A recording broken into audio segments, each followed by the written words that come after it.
আসসালামু আলাইকুম বন্ধুরা। মিঠুর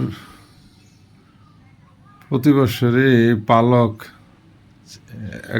প্রতি বছর একবার করে চেঞ্জ হয়। কয়েকদিন আগেই মিঠুর পালক সব পড়ে গেছিল, এখন আবার গজাইছে। যখন পালক পড়ে যায় তখন ওর মন মানসিকতা সব খারাপ থাকে, খিটখিটা থাকে, যা মানে মন মানসিকতা ভালো থাকে না। তো পালকগুলো এখন গজাইছে, তারপরেও মনটা একটু একটু স্থির। আসো আসো আসো আসো, আসবে না?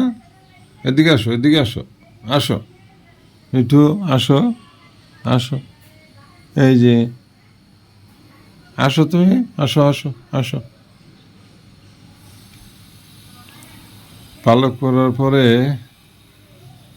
এদের আস্তে আস্তে সব কিছুই স্বাভাবিক হওয়া শুরু করে। এখন সেই সময় আর কি।